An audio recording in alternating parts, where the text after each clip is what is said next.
अरे तुम्ही सगळे आलाय. नमस्कार भटकीबाई. नमस्कार. नमस्कार सर. बसा ना, बसा. चंदा कशी आहेस तू? अजिबात चांगली नाहीये. देवयानीबाई, तुम्ही आम्हाला सगळ्यांना विसरलात ना? नाही ग चंदा, अशी कशी विसरेन?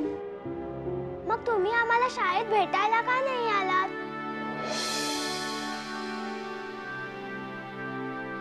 खरं म्हणजे आम्ही तुम्हाला भेटायला म्हणण्यापेक्षा तुम्हाला विनंती करायला आलो होतो. भटकीबाई, विनंती काय म्हणता? मोकळेपणाने बोला ना. आणि हे आहो जाओ काय चाललंय? तुमच्यासाठी मी देवयानी आहे. तसं नाही, तुम्ही आता राजशिर्क्यांची सून आहात ना. भटकीबाई, सून वगैरे नंतर, त्याआधी मी तुमची विद्यार्थिनी आहे ना. प्लीज मला देवयानीच म्हणा. बर देवयानी, तू शाळा सोडलीस. डीवी सर पण शाळेत येत नाहीत. इतके दिवस शरद सर शाळा सांभाळत होते, पण त्यांचीही तब्येत ठीक नसते. हल्ली ते बरेच महिने सुट्टीवर आहेत, त्यामुळे शाळेकडे बघायला कोणीच नसते. म्हणून आम्हाला सगळ्यांना वाटतं की तू शाळेत आलीस तर फार बरं होईल. पुन्हा शाळेत? नाही नाही, मला नाही वाटत ते जमेल.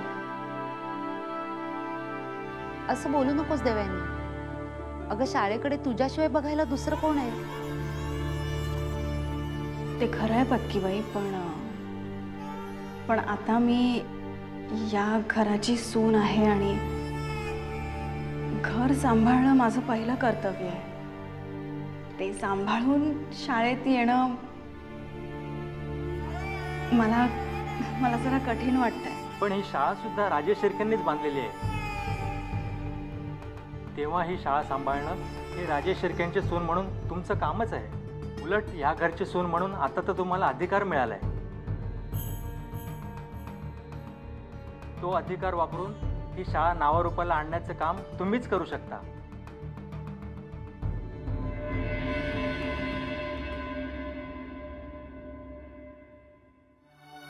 श्रावणी, श्रावू, कशी आहेस बेटा? आता मला सोडून कधी जाऊ नकोस.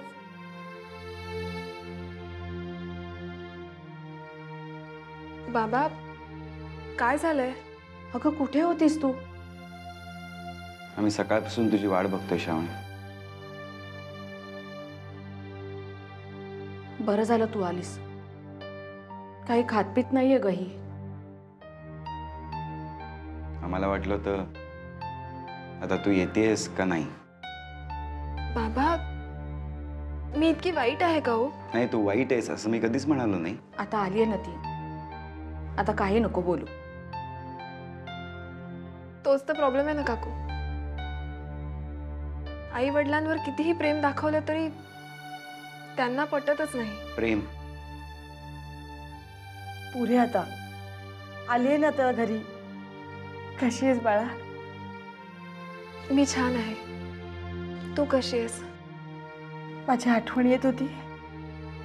तुझीच काय, सगळ्यांची आठवण येते. सकाळपासून फक्त रडतीये. तू येणारच नाहीस असं वाटलं तिला. मॉम, तू माझी मॉम आहेस. तुला बरं नाही आणि मी तुला भेटायला येणार नाही असं वाटलं तुला? आता आलीयस ना, आता सगळे समज गैरसमज दूर होतील. श्रावणी, तू आधी हातपाय धुवून घे. अभिलाषाने काही खाल्लं नाहीये का सकाळपासून? जेवून घ्या सगळे. आणि उद्यापासून तूच आईच्या जेवणाची काळजी घे. एक मिनिट, उद्यापासून म्हणजे मी इथे कायमची राहायला आली आहे असं तुम्हाला वाटत असेल तर तसं काहीही नाहीये.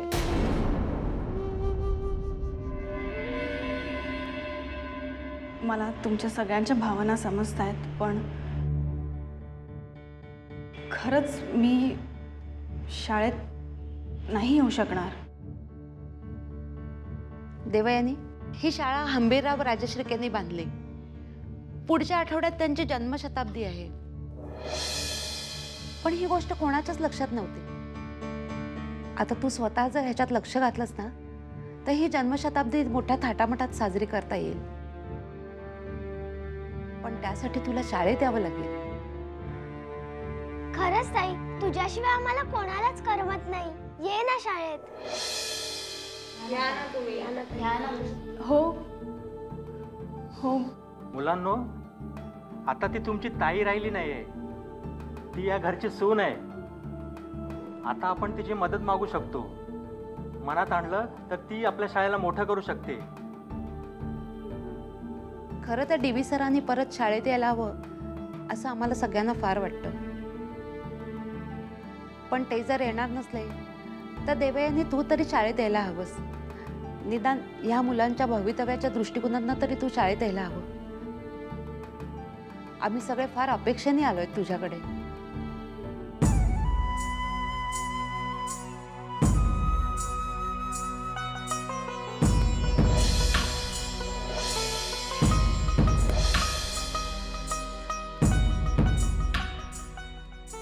मी विचार करेन. म्हणजे मी नक्की नाही सांगत आहे, बघूया. हरकत नाही, तुम्ही विचार करून सांगा आम्हाला. येऊ आम्ही. हो.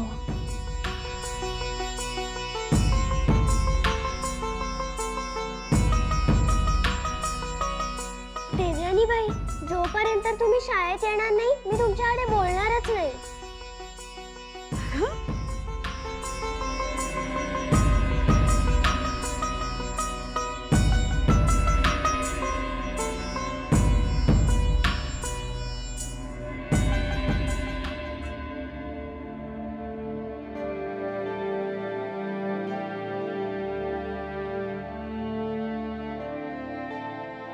काय ग बाई काय म्हणाले?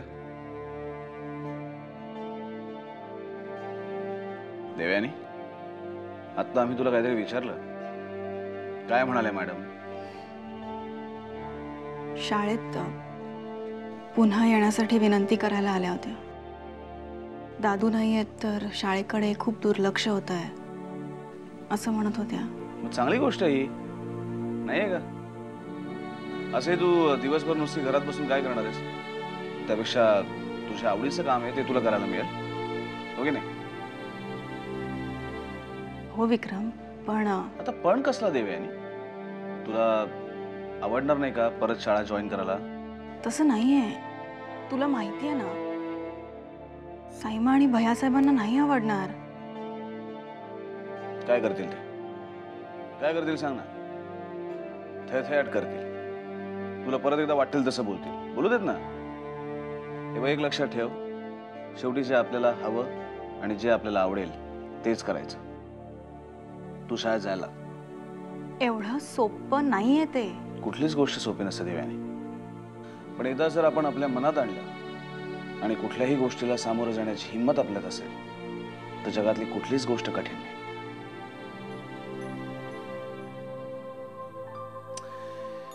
हे बघ, ही शाळा आमच्या आजोबांनी तुझ्या दादूच्या हवाली केली. दादूंची नात म्हणून आणि या घरची सून म्हणून त्या शाळेचा सांभाळ करणं हे तुझं कर्तव्य आहे. आणि तू जर पुन्हा एकदा शाळेत गेलीस तर आमच्या आजोबांच्या आत्म्यालाही समाधान मिळेल ना? आणि हो विक्रम, त्या हेही म्हणत होत्या की पुढच्या आठवड्यात आजोबांची म्हणजेच हंबीरराव राजे शिर्के यांची जन्मशताब्दी आहे आणि सगळ्यांचीच अशी इच्छा आहे की ती साजरी करायची.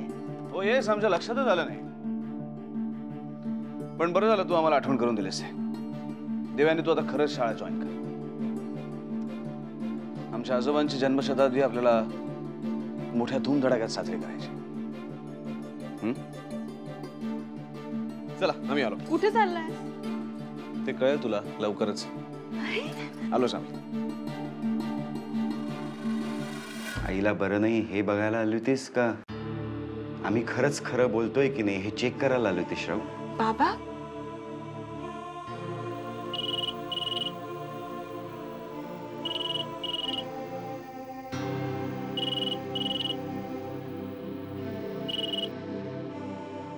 हॅलो काका, देऊ बोलतेय.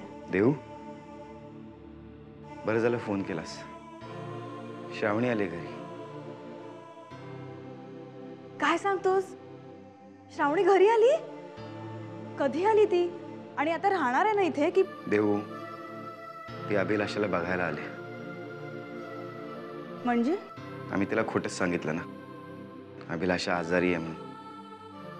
पण ती आली आहे ते बहुतेक आम्ही खरं बोलतोय की नाही हे बघायला आले. नाही काका, अरे असं काय बोलतोयस तू?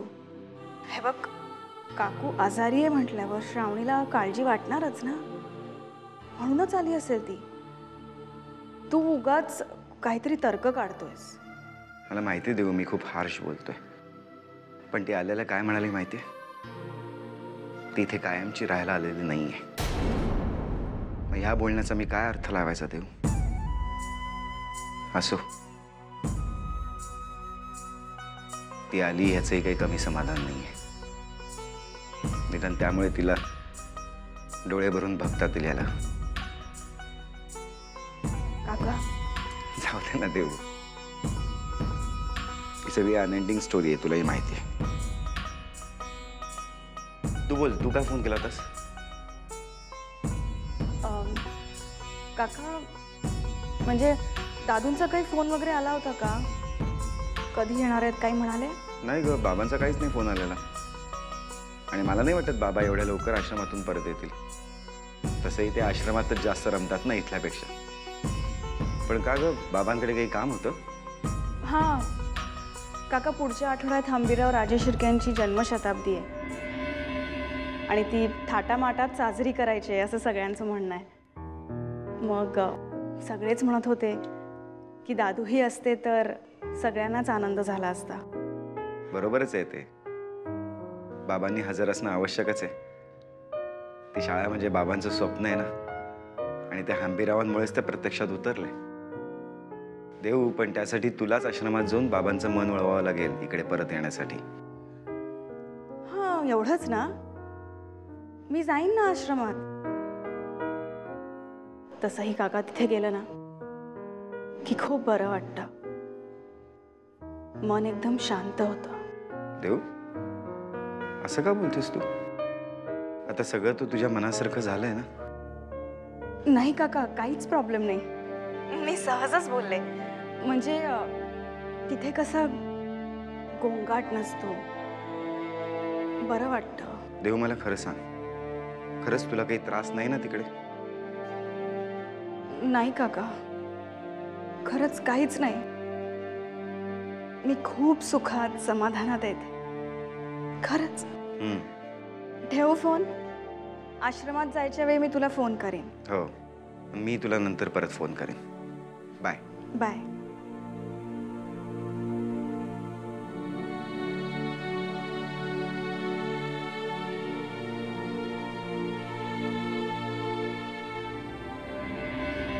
श्रावणी असं करू नकोस ग. वहिनी, तुम्ही तरी सांगा ना होईला. आम्हाला सोडून जाऊ नको श्रावू. ऐक, झालं गेलं विसरून जा. तुझ्याला मनाला येईल ते तू वाग. Mom, listen to me. हे बघ, तुला जर हवं असेल ना तर तुला भेटायला मी रोज येईन, पण इथे राहणार नाही. माझ्यासाठी पण नाही. मॉम, ब्लॅकमेल करू नकोस. वहिनी तुम्ही तरी सांगा होईला. श्रावणी, ऐक ना जरा, तुझ्याशिवाय नाही राहू शकत. काकू, मी निर्णय घेतलाय आणि तसंही मी फक्त मॉमला भेटायला आले होते.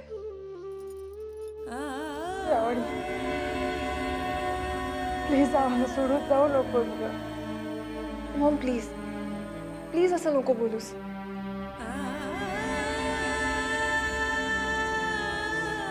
अभिलाषा, जाऊ देत तिला.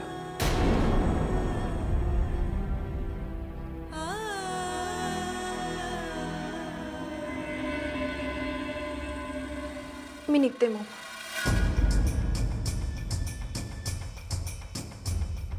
राहू. बाबा,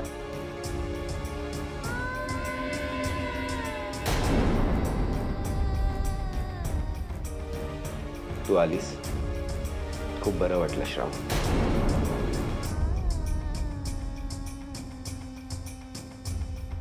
कधी आठवण आलीच आमची तर फोन कर. खूपच आठवण आली तर ये आम्हाला भेटायला. शाहू, तू जरी आमच्यापासून दूर गेली असलीस ना तरी आम्ही तुझ्याशी नातं तोडलेलं नाही. या.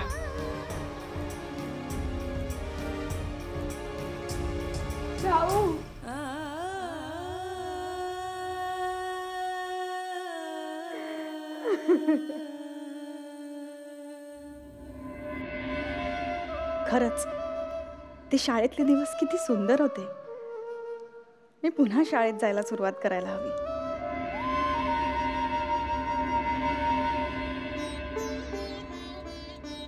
तुला या शाळेत प्रवेश देऊ नये अशी साईमांची ऑर्डर आहे. साईमा, मी शाळेत आले तर साईमांना काय प्रॉब्लेम आहे? साईमांनी आदेश दिल्यानंतर त्याचं फक्त पालन करायचं. तू जर हा वाद थांबवला नाहीस तर याचे काय परिणाम होतील याचा अंदाज नाही तुला. साईमांनी जर ठरवलं तर आजच्या आज ही शाळा बंद करायला त्यांना वेळ लागणार नाही. पण साईमा, नको. शाळेत जायला लागले तर साईमांना नक्कीच आवडणार नाही. मुद्दाम त्यांना आव्हान देण्यासाठी हे करते असा त्यांचा समज होईल. एका नव्या वादाला तोंड फुटेल. त्यापेक्षा शाळेत न जाणंच चांगलं. तू शाळा सोडलीस, डीव्ही सर पण शाळेत येत नाहीत. इतके दिवस शरद सर शाळा सांभाळत होते, पण त्यांचीही तब्येत ठीक नसते. हल्ली ते बरेच महिने सुट्टीवर आहेत, त्यामुळे शाळेकडे बघायला कोणीच नसते. म्हणून आम्हाला सगळ्यांना वाटतं की तू शाळेत आलीस तर फार बरं होईल.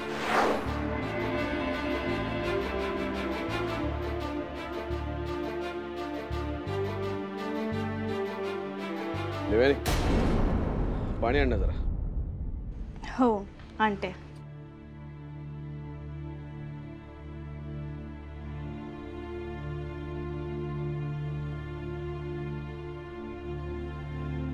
हे घे. कुठे गेला होतास? ते महत्वाचं नाहीये. आधी आम्हाला सांग, तुझ्या शाळेत जाण्याच्या निर्णयाचं काय झालं?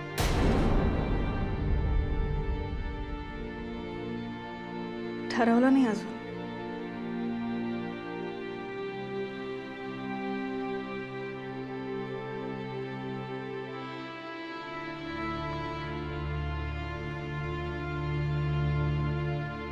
देव, हे बघ विक्रम, मी शाळेत जाणं न जाणं इतकं महत्वाचं नाहीये. आत्ता काय महत्वाचं आहे? आजोबांची जन्मशताब्दी साजरी करणं. त्याबद्दल काय केलंस ते सांग ना. इथून बाहेर पडल्यापासून आम्ही त्याच मागे आहोत. आजोबांची जन्मशताब्दी तर मोठ्या उत्साहात साजरी करायची. या शहरातल्या शिक्षण क्षेत्रातल्या सगळ्या मोठमोठ्या व्यक्तींना बोलवायचं. आम्ही इथनं शाळेत गेलो, मीटिंग घेतली, एक प्लॅन चॉकआउट केला आणि सगळेजण त्याप्रमाणे काम करायला सुद्धा लागले.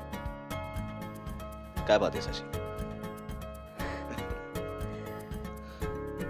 हे सगळं तू इतक्या सिरियसली करतोयस? खरंच मला खूप आनंद झालाय. आमच्या आजोबांची जन्मशताब्दी आहे देवयानी. राजेश शिर्क्यांच्या इतमामाला साजेशीच व्हायला लागेल. येस, विक्रमादित्य राजेश शिर्के. पण एक गोष्ट आहे देव, त्यांची जन्मशताब्दी मोठ्या उत्साहात साजरी होईल. खूप लोक येतील, त्याची चर्चा होईल, मीडियावाले चांगलं कव्हरेज देतील. पण एक व्यक्ती आहे, ती जर या फंक्शनला आली नाही तर त्या फंक्शनला काही अर्थ राहणार नाही.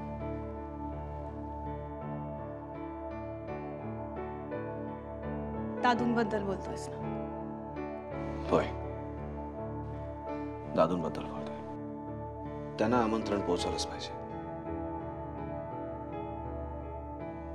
ते शक्य नाहीये विक्रम. दादू आलेले साईमांना आवडणार नाही. साईमांना समजवण्याची जबाबदारी आमची, दादूंना आणण्याची जबाबदारी तुझी. हं?